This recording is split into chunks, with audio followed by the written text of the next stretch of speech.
ಕೃಷಿ ಮಸೂದೆಯನ್ನ ವಿರೋಧಿಸಿ ದೇಶವ್ಯಾಪಿ ಇವತ್ತು ಹೆದ್ದಾರಿ ಬಂದ್ ಆಯಿತು. 3 ಗಂಟೆಗಳ ಹೋರಾಟವೂ ಮುಗಿಯಿತು. ಆದ್ರೆ ಇದಕ್ಕಿಂತ ದೊಡ್ಡ ರ್ಯಾಲಿಗೆ ಪ್ರತಿಭಟನಾ ಪಡೆ ಸಜ್ಜಾಗ್ತಿದೆ. ಮಸೂದೆ ರದ್ದು ಮಾಡೋದಕ್ಕೂ ಹೋರಾಟಗಾರರೇ ಡೇಟ್ ಫಿಕ್ಸ್ ಮಾಡಿದ್ದಾರೆ.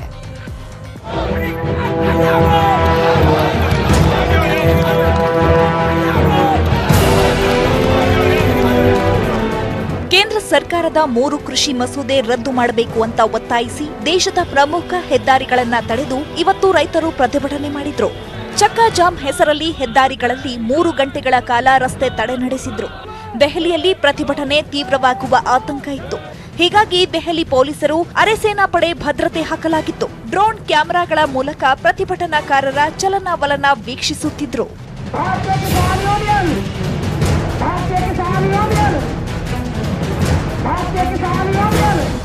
ದೆಹಲಿಯ ಸಿಂಘು ಗಡಿಯಲ್ಲಿ ಈಗಾಗಲೇ ರಸ್ತೆಗಳಲ್ಲೇ ಟೆಂಟ್ ಹಾಕೊಂಡು ಕೃಷಿ ಮಸೂದೆ ವಿರುದ್ಧ ಹೋರಾಟ ಮಾಡುತ್ತಿದ್ದು 70 ದಿನಗಳಿಂದ ಹೆದ್ದಾರಿ ಬಂದ್ ಆಗಿತ್ತು.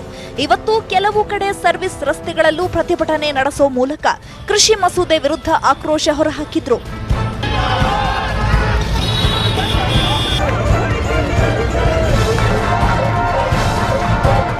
ಹರಿಯಾಣದ ಗುರುಗಾಂವ್ ಮನೇಸರ್ ಭಾಗದಲ್ಲೂ ಹೆದ್ದಾರಿಗೆ ದಿಗ್ಬಂಧನ ಹಾಕಿದ್ರು. ಟ್ರ್ಯಾಕ್ಟರ್ಗಳನ್ನ ಲಾರಿಗಳನ್ನ ರಸ್ತೆಗೆ ಅಡ್ಡ ಹಾಕಿದ್ರು. ರಸ್ತೆಯಲ್ಲೇ ಕೂತು ಪ್ರತಿಭಟನೆ ಮಾಡಿದ್ರು. ಪೊಲೀಸರು ಶಾಂತಿಯುತ ಹೋರಾಟಕ್ಕೆ ಅಡ್ಡಿಪಡಿಸಲಿಲ್ಲ. ವಾಹನ ಸವಾರರಿಗೆ ಸ್ವಲ್ಪ ಕಿರಿಕಿರಿಯಾಯಿತು. ಇನ್ನೊಂದು ಕಡೆ ಹರಿಯಾಣದ ಪಲ್ವಾಲ್ನಲ್ಲಿ ಆಂಬ್ಯುಲೆನ್ಸ್ಗಳು ಟ್ರಾಫಿಕ್ನಲ್ಲಿ ಸಿಲುಕಿದಾಗ ದಾರಿ ಮಾಡಿಕೊಟ್ಟು ಮಾನವೀಯತೆ ಮೆರೆದ್ರು.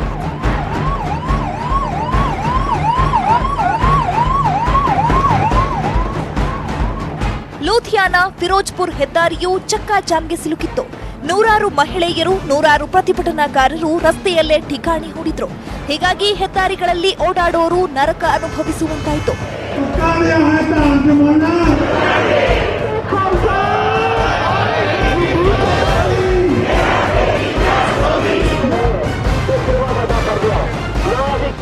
ಘಾಜಿಪುರ್ ಗಡಿಯಲ್ಲಿ ರೈತ ಮುಖಂಡ ರಾಜೇಶ್ ಟಿಕಾಯತ್ ನೇತೃತ್ವದಲ್ಲಿ ರಸ್ತೆ ತಡೆ ನಡೆಯಿತು. ಮಸೂದೆ ವಿರುದ್ಧ ಧಿಕ್ಕಾರ ಕೂಗುತ್ತಾ ಕೃಷಿ ಕಾನೂನು ರದ್ದು ಮಾಡಲು ಒತ್ತಾಯಿಸಿದ್ರು. 8, 10, 12 में यहाँ रहेंगे. एक दिन यहाँ, एक दिन बाहर, एक दिन यहाँ, एक दिन बाहर. इनका बगैर इलाज करें यहाँ से जाए नहीं, दिल्ली की एक का कील काट कर जाएंगे. ये कान खोल कर सुन ले सरकार, ये तो बिलवापसी ले एमएसपी पे कानून बना दे, नहीं तो काम हमारे पास में भी है. आंदोलन जारी रहेगा और हम देश में यात्रा करेंगे. ಅಸ್ಸಾಂ ರಾಜ್ಯದಲ್ಲೂ ಚಕ್ಕಾ ಜಾಮ್ಗೆ ಬೆಂಬಲ ವ್ಯಕ್ತವಾಯಿತು. ಗುವಾಹಟಿಯಲ್ಲಿ ರಸ್ತೆ ತಡೆ ನಡೆಸೋಕೆ ನೂರಾರು ಸಂಖ್ಯೆಯಲ್ಲಿ ಪ್ರತಿಭಟನಾಕಾರರು ಮುಂದಾದ್ರು. ಆದರೆ ಪೊಲೀಸರು ಅವಕಾಶ ಕೊಡಲಿಲ್ಲ.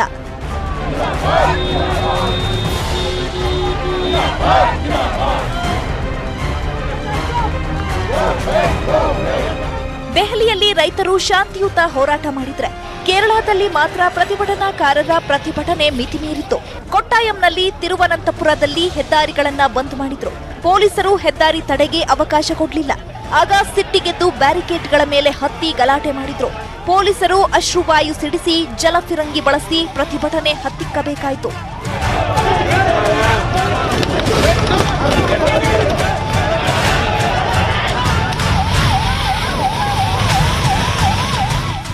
ಪಂಜಾಬ್ನಲ್ಲಂತೂ ವಾಹನ ಸವಾರರು ಅಕ್ಷರಶಃ ನರಕ ಯಾತನೆ ಅನುಭವಿಸಿದ್ರು. ಮೊಹಾಲಿ ನಗರದೊಳಗೆ ರಸ್ತೆಗಳನ್ನ ಬಂದ್ ಮಾಡೋಕೆ ಮುಂದಾದ್ರು. ಪ್ರತಿಭಟನೆ ಮಾಡಿದ್ರು. ಕೃಷಿ ಮಸೂದೆ ವಿರುದ್ಧ ಘೋಷಣೆ ಕೂಗಿದ್ರು. 3 ಗಂಟೆಗಳ ಕಾಲ ವಾಹನ ಸವಾರರಿಗೆ ನರಕ ದರ್ಶನವಾಯಿತು. ಅಮೃತ್ಸರ್ ಬಳಿಯೂ ಪ್ರತಿಭಟನೆ ಕಾವೇರಿತ್ತು.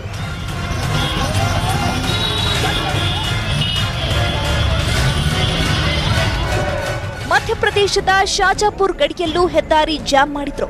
ಕಾಂಗ್ರೆಸ್ ನಾಯಕ ದಿಗ್ವಿಜಯ್ ಸಿಂಗ್ ನೇತೃತ್ವದಲ್ಲಿ ಮಧ್ಯಪ್ರದೇಶದ ಗುನಾ ಭಾಗದಲ್ಲಿ ಹೆದ್ದಾರಿ ಬಂದ್ ನಡೆಸಲಾಯಿತು.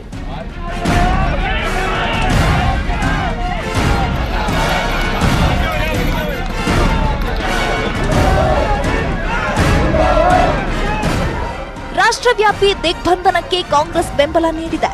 ರಾಷ್ಟ್ರೀಯ ಹಿತಾಸಕ್ತಿಗಾಗಿ ದೇಶದ ಅನ್ನದಾತರು ಹೋರಾಟ ನಡೆಸುತ್ತಿದ್ದಾರೆ. ಈ 3 ಕಾನೂನುಗಳು ರೈತ ಕಾರ್ಮಿಕರಿಗೆ ಮಾತ್ರವಲ್ಲ, ಜನರಿಗೆ ಮತ್ತು ದೇಶಕ್ಕೂ ಹಾನಿಕಾರಕವಾಗಿದೆ. ಹೀಗಾಗಿಯೇ ರೈತ ಹೋರಾಟಕ್ಕೆ ನಮ್ಮ ಪೂರ್ಣ ಬೆಂಬಲ ಇದೆ ಎಂದು ರಾಹುಲ್ ಗಾಂಧಿ ಟ್ವೀಟ್ ಮಾಡಿದ್ದಾರೆ.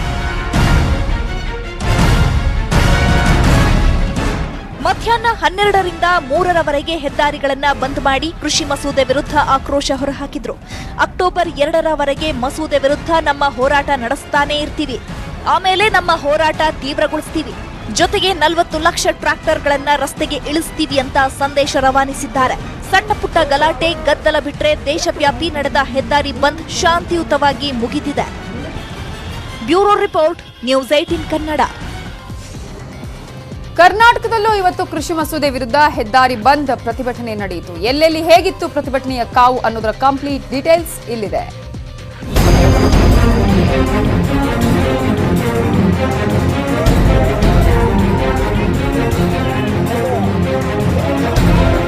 ಕೇಂದ್ರ ಸರ್ಕಾರ ಜಾರಿಗೊಳಿಸಿರೋ ಕೃಷಿ ಕಾಯ್ದೆ ವಿರುದ್ಧ ರೈತರು ಮತ್ತೆ ಬೀದಿಗಿಳಿದ್ರು. ಕರ್ನಾಟಕದ ಎಲ್ಲಾ ಜಿಲ್ಲೆಗಳಲ್ಲೂ ದೆಹಲಿ ರೈತರ ಹೋರಾಟಕ್ಕೆ ಬೆಂಬಲಿಸಿ ಹೆದ್ದಾರಿ ಬಂದ್ ನಡೆಸಿದ್ರು. ಬೆಂಗಳೂರಿನ ಯಲಹಂಕ ಸರ್ಕಲ್ನಲ್ಲಿ ರೈತ ಹೋರಾಟಗಾರ ಕುರುಬೂರು ಶಾಂತಕುಮಾರ್ ನೇತೃತ್ವದಲ್ಲಿ ಮಾನವ ಸರಪಳಿ ರಚಿಸಿ ಹೋರಾಟ ನಡೆಸಲಾಯಿತು.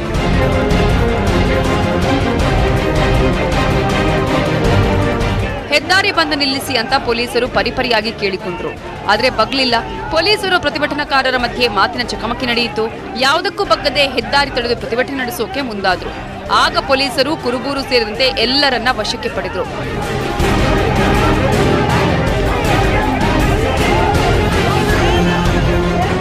ಬೆಂಗಳೂರಿನ ಮೈಸೂರು ಬ್ಯಾಂಕ್ ಸರ್ಕಲ್ನಲ್ಲಿ ಕೂತ್ಕೊಂಡು ವಾಟಾಳ್ ನಾಗರಾಜ್ ಗುಡುಗಿದ್ರು. ಮನವೊಲಿಕೆಗೆ ಒಪ್ಪದಿದ್ದಾಗ ಮಧ್ಯ ಪ್ರವೇಶಿಸಿದ ಪೊಲೀಸರು ವಾಟಾಳ್ ನಾಗರಾಜ್ ಹಾಗೂ ಬೆಂಬಲಿಗರನ್ನೆಲ್ಲ ವಶಕ್ಕೆ ಪಡೆದರು.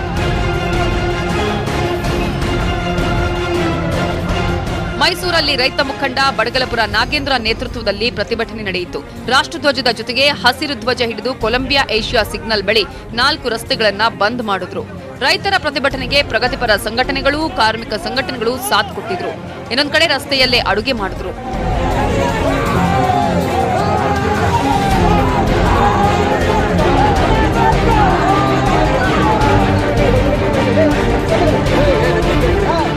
ಮಂಡ್ಯ ಜಿಲ್ಲೆಯ ಮದ್ದೂರಿನಲ್ಲೂ ರೈತರು ರಸ್ತೆ ತಡೆ ನಡೆಸಿದ್ರು. ಆದರೆ ಪೊಲೀಸರು ಜಾಣ್ಮೆಯಿಂದ ರಸ್ತೆ ಬಂದ್ ಆಗಿದ್ರು ವಾಹನ ಸವಾರರಿಗೆ ತೊಂದರೆ ಆಗದಂತೆ ಬದಲಿ ವ್ಯವಸ್ಥೆ ಮಾಡಿದ್ರು. ಕೋಲಾರ ಹೊರವಲಯದ ವಡಗೂರು ಗೇಟ್ ಬಳಿ ಬೆಂಗಳೂರು ಚೆನ್ನೈ ರಾಷ್ಟ್ರೀಯ ಹೆದ್ದಾರಿ 75 ತಡೆದ್ರು. ಅಡ್ಡಿಪಡಿಸಿದ ಪೊಲೀಸರ ಮೇಲೂ ವಾಕ್ ಪ್ರಹಾರ ಮಾಡಿದ್ರು. ಕಿಲೋಮೀಟರ್ ಗಟ್ಟಲೆ ವಾಹನಗಳು ಜಾಮ್ ಆಗಿತ್ತು.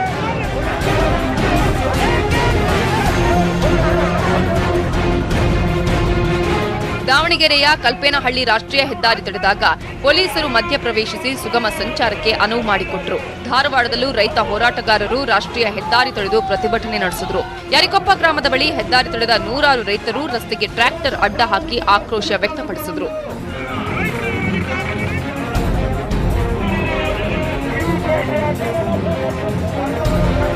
ಬೆಳಗಾವಿಯ ನಿಪ್ಪಾಣಿ ಪಟ್ಟಣದಲ್ಲಿ ನಿಪ್ಪಾಣಿ ಮುಧೋಳ ರಾಜ್ಯ ಹೆದ್ದಾರಿ ತಡೆದ್ರು. ಹಿರೇಬಾಗೇವಾಡಿ ಟೋಲ್ ಬಳಿ ರಾಷ್ಟ್ರೀಯ ಹೆದ್ದಾರಿ ತಡೆದು ಪ್ರತಿಭಟನೆ ನಡೆಸಿದ್ರು. ನಮ್ಮ ಭೂಮಿ ನಮ್ಮ ಹಕ್ಕು ಎಂದು ನಾಮಫಲಕ ಪ್ರದರ್ಶಿಸಿದ್ರು. ಹೆದ್ದಾರಿ ಬಂದ್ ಹಿನ್ನೆಲೆ ವಾಹನಗಳು ಸಾಲುಗಟ್ಟಿ ನಿಂತಿದ್ವು.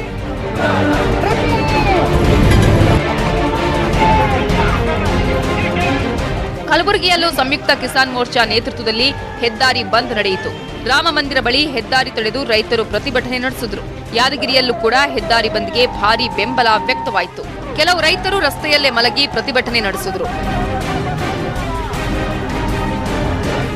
ಕೊಪ್ಪಳದ ಹಿಟ್ನಾಳ್ ಟೋಲ್ಗೇಟ್ ಬಳಿ ರೈತರು ಪ್ರತಿಭಟನೆ ನಡೆಸಿ ರಸ್ತೆ ತಡೆಗೆ ಮುಂದಾದಾಗ ಪೊಲೀಸರು ವಶಕ್ಕೆ ಪಡೆದರು. ಬಾಗಲಕೋಟೆಯ ಹುನಗುಂದದಲ್ಲಿ ರೈತರು, ಕರವೇ ಕಾರ್ಯಕರ್ತರು ರಾಷ್ಟ್ರೀಯ ಹೆದ್ದಾರಿಯಲ್ಲಿ ಕುಳಿತು ಪ್ರತಿಭಟನೆ ಮಾಡಿದರು.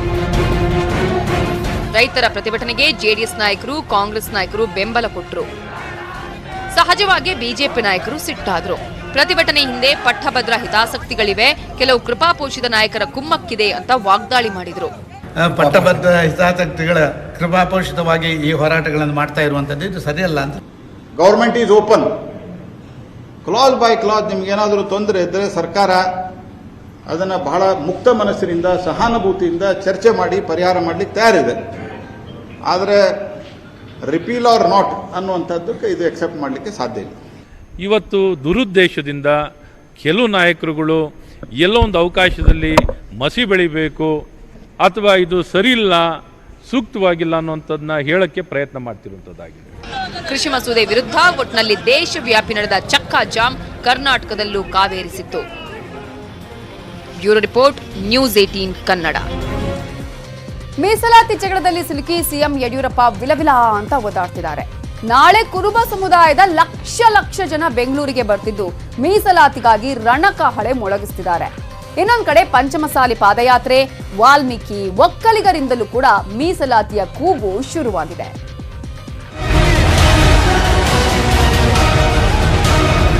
ಯಡಿಯೂರಪ್ಪನವರೇ ಹಚ್ಚಿದ ಮೀಸಲಾತಿ ಕಿಚ್ಚು ಮತ್ತೆ ಮುನ್ನೆಲೆಗೆ ಬಂದಿದೆ. ಮರಾಠ ಮೀಸಲಾತಿ, ಮರಾಠ ಪ್ರಾಧಿಕಾರ, ಲಿಂಗಾಯತ ಮೀಸಲಾತಿ, ವೀರಶೈವ ಮೀಸಲಾತಿ, ಆ ಮೀಸಲಾತಿ ಈ ಮೀಸಲಾತಿ ಅಂತೆಲ್ಲ ರಾಜ್ಯದಲ್ಲಿ ದಿನೇ ದಿನೇ ಹೋರಾಟಗಳು ಹೆಚ್ಚಾಗ್ತಿವೆ. ಕುರುಬ ಸಮುದಾಯ ಮೀಸಲಾತಿಗೆ ಒತ್ತಾಯಿಸಿ ಬೃಹತ್ ಪಾದಯಾತ್ರೆ ಮಾಡಿದ್ದ ಕುರುಬ ನಾಯಕರು, ಕುರುಬ ಸಮುದಾಯದ ಮಠಾಧೀಶರುಗಳು ಮತ್ತೆ ಬೀದಿಗಿಳಿತಿದ್ದಾರೆ. ನಾಳೆ ಬೆಂಗಳೂರಲ್ಲಿ ಎಸ್ಟಿ ನಮ್ಮ ಹಕ್ಕು ಹೆಸರಲ್ಲಿ ಬೃಹತ್ ಕುರುಬ ಮೀಸಲಾತಿ ಸಮಾವೇಶವೂ ಶುರುವಾಗ್ತಿದೆ. ಇದಕ್ಕೆ ಕಾರಣ ಸಿಎಂ ಸ್ಟೇಟ್ಮೆಂಟ್. ಯಾವುದೇ ಇಶ್ಯೂಗಳು ಬಂದರೂ ಸಹ ಅದನ್ನು ಕೇಂದ್ರದಲ್ಲಿ ಪ್ರಧಾನಿಯವರ ಉಳಿದಂಥವರ ಸಲಹೆಗಳನ್ನ ತಗೊಂಡೇ ನಾನು ತೀರ್ಮಾನ ತಗೊಳ್ಬೇಕಾಗತ್ತೆ. ಇದು ಯಾವುದಕ್ಕೂ ಯಾವುದೇ ತೀರ್ಮಾನವನ್ನು ಕೈಗೊಳ್ಳುವಂಥ ಅಧಿಕಾರ ನನಗಿಲ್ಲ. ಯಾರು ಬೇಕೋ ಕರ್ಕೊಂಡು ಹೋಗಿ ಕೇಂದ್ರದ ನಾಯಕನ ಭೇಟಿ ಮಾಡಿ. ನಾನಂತೂ ಇಲ್ಲಿ ಕುಂತು ಇದ್ಯಾವುದೇ ಸಮಸ್ಯೆಗೆ ಪರಿಹಾರ ಕೊಡಿಸಿಲ್ಲ, ಮಾಡೋಕ್ಕಾಗೋದಿಲ್ಲ ಅನ್ನೋದನ್ನು ಸ್ಪಷ್ಟವಾಗಿ ನಮ್ಮ ಸಮುದಾಯದ ವಿಶ್ವಾಸವನ್ನು ಕಳ್ಕೊಂಡಿದ್ದಾರೆ. ಕೂಡಲೇ ಯಾವ ಕಾರಣಕ್ಕೂ ಒಂದು ಕ್ಷಣನ ವಿಚಾರ ಮಾಡಲಾದ್ರೆ ಕೇಂದ್ರ ವರಿಷ್ಠರು ಅವರನ್ನ ಬದಲಾವಣೆ ಮಾಡಿ ಸಮರ್ಥ ಲಿಂಗಾಯತನ ಮುಖ್ಯಮಂತ್ರಿ ಮಾಡಬೇಕು ಅಂತೇಳಿ ಸಾಕಷ್ಟು ನಮ್ಮ ಸಮುದಾಯದವರು ಆಕ್ರೋಶಗೊಂಡು ಇಲ್ಲೆಲ್ಲ ಪ್ರತಿಭಟನೆ ಹೋರಾಟ ಪ್ರಾರಂಭ ಆಗಿದೆ. ಮುಖ್ಯಮಂತ್ರಿಗಳು ತಮ್ಮ ನಿಲುವನ್ನು ಬದಲಾವಣೆ ಮಾಡ್ಕೋಬೇಕು. ಮಾಡ್ಕೋದಿದ್ರೆ ನಮ್ಮ ಪಾದಯಾತ್ರೆ ಬೆಂಗಳೂರು ಹೋಗೋದ್ರೊಳಗೆ ಅವರು ಸ್ಥಾನದಿಂದ ತ್ಯಾಗ ಮಾಡಬೇಕಾದಂಥ ಪರಿಸ್ಥಿತಿ ರಾಜ್ಯದಲ್ಲಿ ನಿರ್ಮಾಣ ಆಗ್ತದೆ. ಮನೆಗೊಬ್ಬ ಕುರುಬಣ್ಣ ಸಮಾವೇಶಕ್ಕೆ ಬಾರಣ್ಣ. ಎಸ್ಟಿ ನಮ್ಮ ಹಕ್ಕು ಹೆಸರಲ್ಲಿ ಶಕ್ತಿ ಪ್ರದರ್ಶನ. ಬೃಹತ್ ಪಾದಯಾತ್ರೆ ನಡೆಸಿದ್ದ ಕಾಗಿನೆಲೆ ಪೀಠದ ನಿರಂಜನಾನಂದಪುರಿ ಸ್ವಾಮೀಜಿಗಳು ಹಾಗೂ ಕುರುಬ ನಾಯಕರು ನಾಳೆ ಬೆಂಗಳೂರಿನ ಮಾದಾವರ ಬಳಿ ಬಿಐಇಸಿ ಮೈದಾನದಲ್ಲಿ ಬೃಹತ್ ಕುರುಬ ಸಮಾವೇಶ ನಡೆಸುತ್ತಿದ್ದಾರೆ.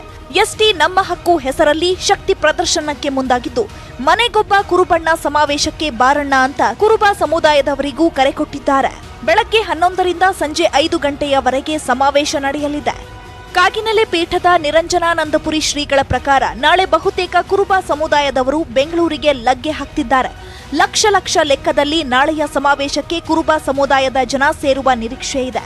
ಕುರುಬ ಸಮುದಾಯದ ಸಚಿವರಾದ ಕೆಎಸ್ ಈಶ್ವರಪ್ಪ, ಎಂಟಿಬಿ ನಾಗರಾಜ್, ಮಾಜಿ ಸಚಿವ ಎಚ್ಎಂ ರೇವಣ್ಣ ಸೇರಿದಂತೆ ಬಹುತೇಕ ನಾಯಕರು ನಾಳಿನ ಸಮಾವೇಶದಲ್ಲಿ ಭಾಗಿಯಾಗ್ತಾರೆ. ಆದರೆ ಕುರುಬ ಸಮುದಾಯದ ಪ್ರಭಾವಿ ನಾಯಕ ಮಾಜಿ ಸಿಎಂ ಸಿದ್ದರಾಮಯ್ಯ ನಾಳೆಯ ಕುರುಬ ಸಮಾವೇಶಕ್ಕೆ ಬರಲ್ಲ ಅಂತ ಸ್ಪಷ್ಟ ಸಂದೇಶ ಕಳಿಸಿದ್ದಾರೆ.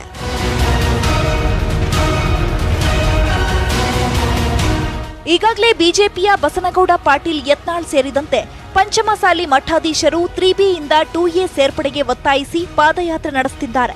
ಕೂಡಲ ಸಂಗಮದಿಂದ ಶುರುವಾದ ಪಾದಯಾತ್ರೆ ಇವತ್ತು ತುಮಕೂರು ತಲುಪಿದೆ.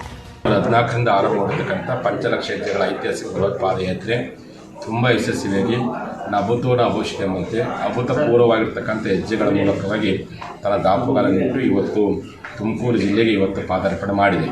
ಇನ್ನೊಂದ್ ಕಡೆ ವಾಲ್ಮೀಕಿ ಸಮುದಾಯದವರು ರೊಚ್ಚಿಗೆದ್ದಿದ್ದಾರೆ.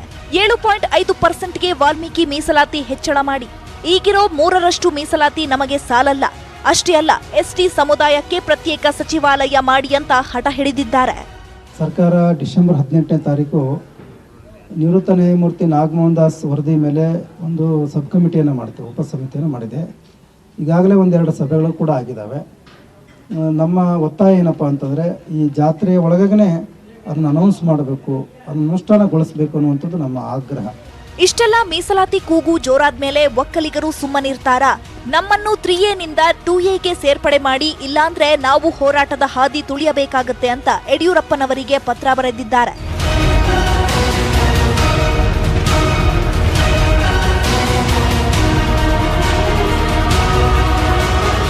ಮೀಸಲಾತಿ ಹೋರಾಟದ ಕಿಚ್ಚು ಹೆಚ್ಚಾಗ್ತಿದ್ದಂತೆ ಯಡಿಯೂರಪ್ಪ ಕುರುಬ ಮತ್ತು ಪಂಚಮಸಾಲಿ ಮೀಸಲಾತಿ ಬೇಡಿಕೆ ಈಡೇರಿಸ್ತೀವಿ, ಆಯೋಗ ರಚನೆ ಮಾಡ್ತೀವಿ ಅಂತ ಸಿಎಂ ಪತ್ರ ಬರೆದು ಸಮಾಧಾನ ಮಾಡೋ ಯತ್ನ ಮಾಡಿದ್ರು. ಇದಕ್ಕೆ ಕೆಲವರು ವಿರೋಧ ವ್ಯಕ್ತಪಡಿಸಿದ್ರೆ ಇನ್ನು ಕೆಲವರು ಸಿಎಂ ನಿರ್ಧಾರವನ್ನ ಸ್ವಾಗತಿಸಿದ್ದಾರೆ. ಲಿಂಗಾಯತ್ ಪಂಚಮಸಾಲಿ ಸಮುದಾಯವನ್ನ ಬ್ಯಾಕ್ವರ್ಡ್ ಅಂತ ಗುರುತಿಸಿದವರೇ ಯಡಿಯೂರಪ್ಪನವರು, ಯಾರೂ ಮಾಡಿಲ್ಲ ಅದನ್ನು. ಯಡಿಯೂರಪ್ಪನವರೇ 3Bಗೆ ಅವ್ರು ಹಿಂದಿನ ಸತಿ ಮುಖ್ಯಮಂತ್ರಿ ಇದ್ದಾಗ ಗುರುತಿಸಿದ್ರು. ಈಗ 2A ಮಾಡಬೇಕನ್ನುವಂಥ ಪ್ರಸ್ತಾವನೆ ಬಂದಿದೆ. ರೆಕಮೆಂಡೇಶನ್ ಬಂದ ತಕ್ಷಣನೇ ಮುಖ್ಯಮಂತ್ರಿಗಳು ಅದ್ರ ಬಗ್ಗೆ ತೀರ್ಮಾನ ತಗೊಳ್ತಾರೆ. ಇವತ್ತೇನು ಅದನ್ನು ಆಯೋಗಕ್ಕೆ ಕೊಡಬೇಕಂತ ಮಾಡ್ಯಾರ. ಆಯೋಗಕ್ಕೆ ಕೊಟ್ಟ ನಂತರ ಅದ್ರ ಬಗ್ಗೆ ಸವಿಸ್ತಾರವಾದಂಥ ಮಾಹಿತಿಯನ್ನು ಕೊಡ್ತಾರೆ. ಅದು ಒಳ್ಳೆ ಬೆಳವಣಿಗೆ ಅಂತ ನನಗನ್ನಿಸಿದೆ. ಒಳ್ಳೆ ಯಡಿಯೂರಪ್ಪನವರೇ ಸೃಷ್ಟಿಸಿದ ಮೀಸಲಾತಿ ಕಿಚ್ಚು ಈಗ ಯಡಿಯೂರಪ್ಪನವರನ್ನೇ ಇಕ್ಕಟ್ಟಿಗೆ ಸಿಲುಕಿಸುತ್ತಿದೆ. ಹೋರಾಟಗಳು, ಪಾದಯಾತ್ರೆಗಳು ಅರ್ಥಕ್ಕೆ ತಣ್ಣಗಾಗುತ್ತಾ ಇಲ್ಲ ಮತ್ತಷ್ಟು ಕಾವೇರಿಸುತ್ತಾ ಅನ್ನೋದಕ್ಕೆ ಕಾಲವೇ ಉತ್ತರ ಕೊಡುತ್ತೆ. Bureau report, news 18 Kannada. ಅಗ್ರ ರಾಷ್ಟ್ರೀಯ ವಾರ್ತೆಯಲ್ಲಿ ಉಳಿದ ಪ್ರಮುಖ ಸುದ್ದಿಯನ್ನ ನೋಡೋಣ ಬ್ರೇಕ್ ಆದ್ಮೇಲೆ.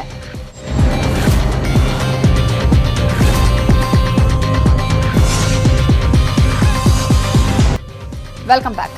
ಯಡಿಯೂರಪ್ಪನವರ ಕುರ್ಚಿ ಬದಲಾಗುತ್ತೆ ಅಂತ ಪದೇ ಪದೇ ಬಿಜೆಪಿ ಪಕ್ಷದ ಕೆಲವರು ಹೇಳಿಕೆ ಕೊಡ್ತಾನೆ ಇದ್ದಾರೆ. ಸಿದ್ದರಾಮಯ್ಯನವರು ನಾಯಕತ್ವ ಬದಲಾವಣೆಗೆ ಒಗ್ಗರಣೆ ಹಾಕ್ತಿದ್ದಾರೆ. ಇನ್ನು ಮುಂದೆ ನಾಯಕತ್ವ ಬದಲಾವಣೆ ಕೂಗು ಎತ್ತಬಾರದು ಅಂತ ಮತ್ತೆ ಕೇಂದ್ರ ಸಚಿವರು ಬಿಜೆಪಿಯವರಿಗೆ ಖಡಕ್ ಎಚ್ಚರಿಕೆ ಕೊಟ್ಟಿದ್ದಾರೆ. ನಾಯಕತ್ವ ಚೇಂಜ್ ಆಗೋದಾದ್ರೆ ನಿಮಗೆಲ್ಲರಿಗೂ ಹೇಳೇ ಮಾಡ್ತೀವಿ. ಆ ರೀತಿ ಯಾವುದೇ ಯಡಿಯೂರಪ್ಪನವರ ನೇತೃತ್ವದಲ್ಲಿ ಸರ್ಕಾರ ಚೆನ್ನಾಗಿ ನಡೀತಾ ಇದೆ. ಯಾವುದೇ ನಾಯಕತ್ವದ ಬದಲಾವಣೆ ಪ್ರಶ್ನೆ ಇಲ್ಲ. ನಿನ್ನೆನೂ ಕೇಂದ್ರದವರು ಅದನ್ನ ಅವರ ಹೇಳಿಕೆ ಗಮನಿಸ್ತಾ ಇದ್ದಾರೆ. ನಾ ಎಲ್ಲ ಶಾಸಕರಿಗೆ ಹೇಳೋದು, ನಿಮ್ದು ಯಾವುದೇ ಗ್ರೀವನ್ಸಸ್ ಇದ್ದರೆ, ನಿಮ್ಮ ಯಾವುದೇ ರೀತಿಯಾದಂಥ ನೋವು ತೊಂದರೆಗಳಿದ್ದರೆ ಅದನ್ನು ಮುಖ್ಯಮಂತ್ರಿಗಳ ಜೊತೆಗೆ ಹೋಗ್ರಿ. ಅಲ್ಲಿ ಆಗಿಲ್ಲ ಅಂತಂದರೆ ನೀವು ಕೇಂದ್ರದ ನಾಯಕರ ಜೊತೆಗೆ ಬಂದು ಮಾತನಾಡ್ರಿ. ದಯವಿಟ್ಟು ಮಾಧ್ಯಮದ ಮೂಲಕ ಹೇಳಿಕೆಯನ್ನು ಕೊಡಬಾರದು ಅನ್ನುವಂಥದ್ದನ್ನು ನಾನು ಸ್ಪಷ್ಟವಾಗಿ ಹೇಳ. ಸನ್ಮಾನ್ಯ ಮುಖ್ಯಮಂತ್ರಿಗಳಾದಂಥ ಯಡಿಯೂರಪ್ಪಜಿಯವರೇ ಮುಖ್ಯಮಂತ್ರಿಗಳಾಗಿ ಮುಂದುವರಿಯುವಂಥದ್ದಿದೆ, ಭಾಳ ಸ್ಪಷ್ಟವಾಗಿದೆ. ಹಾಗಾಗಿ ಏನೂ ಗೊಂದಲ ಇಲ್ಲ. ಈಗೆಲ್ಲ ಪುನರ್ರಚನೆ ಆಗಿರುವಂಥದ್ದು, ಕ್ಯಾಬಿನೆಟ್ ಎಕ್ಸ್ಪ್ಯಾನ್ಷನ್ ಆಗಿರುವಂಥದ್ದು, ಇವೆಲ್ಲ ನೋಡಿದಾಗೆಲ್ಲ ಭಾಳ ಸ್ಪಷ್ಟವಾಗಿರುವಂಥದ್ದು. ರಾಜಕೀಯ ಅಂದಾಗ ಎಲ್ಲ ಅಪೇಕ್ಷೆಗಳು, ಅಭಿಲಾಷೆಗಳು ಅಧಿಕಾರಕ್ಕೆ ಇದ್ದೇ ಇರುತ್ತೆ. ಅದನ್ನು ವ್ಯಕ್ತಪಡಿಸೋಂಥದ್ದು, ಆಸೆ ಪಡೋಂಥದ್ದು ಪ್ರತಿಯೊಬ್ಬರಲ್ಲೂ ಇರುತ್ತೆ. ಹಾಗಾಗಿ ಅದನ್ನು ನಾವು ಹೆಚ್ಚಿನ ರೀತಿ ನೋಡುವಂಥದ್ದು ಇಲ್ಲ. ಸರ್ವೇ ಸಾಮಾನ್ಯವಾಗಿ ಒಂದೊಂದು ಪ್ರತಿಯೊಬ್ಬನಿಗೂ ಅಭಿಲಾಷೆ ಇರ್ತದೆ, ಒಂದು ಸ್ಥಾನವನ್ನು ಹೊಂದಬೇಕು ಅನ್ನೋಂಥದ್ದು. ಆ ದಿಕ್ಕಲ್ಲಿ ಆ ಪ್ರಯತ್ನಗಳು ಅಲ್ಲಿ ಅವರು ವ್ಯಕ್ತಪಡಿಸ್ತಾರೆ. ಆದರೆ ನಮ್ಮ ಏನೊಂದು ಪಕ್ಷದ ಚೌಕಟ್ಟಿನಲ್ಲೇ ಅಲ್ಲ ಇರೋವಂಥದ್ದಿದೆ, ಅವರೆಲ್ಲ ವ್ಯಕ್ತಪಡಿಸೋಂಥದ್ದು. ಇನ್ನೇನು ಹೊರಗೆ ಹೋಗಿ ಏನು ಹೇಳೋವಂಥದ್ದು ಮಾಡೋವಂಥದ್ದು ಏನಿಲ್ಲ. ರಾಷ್ಟ್ರಪತಿ ರಾಮನಾಥ್ ಕೋವಿಂದ್ ಕೊಡಗಿನ ವೀರ ಜನರಲ್ ತಿಮ್ಮಯ್ಯ ಅವರ ಸನ್ನಿಸೈಡ್ ಮ್ಯೂಸಿಯಂ ಅನ್ನು ಉದ್ಘಾಟಿಸಿದ್ರು. ಇದಕ್ಕೂ ಮುನ್ನ ತಲಕಾವೇರಿಗೆ ಆಗಮಿಸಿ ಕಾವೇರಿ ಮಾತೆಗೆ ವಿಶೇಷ ಪೂಜೆ ನೆರವೇರಿಸಿದ್ರು. ರಾಷ್ಟ್ರಪತಿ ಕೋವಿಂದ್ ಹಾಗೂ ಪತ್ನಿ ಸವಿತಾ ಅವರಿಗೆ ಪೂರ್ಣ ಕುಂಭ ಸ್ವಾಗತವನ್ನ ಕೋರಲಾಯಿತು.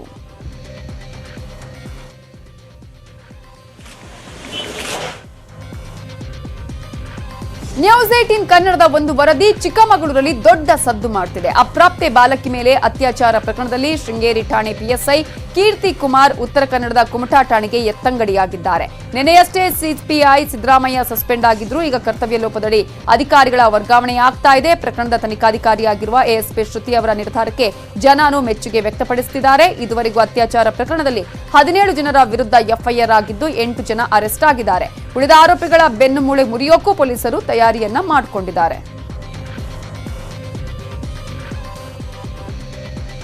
ಉಳಿದ ಸುದ್ದಿಯನ್ನ ನೋಡೋಣ ಬ್ರೇಕ್ ಆದ್ಮೇಲೆ.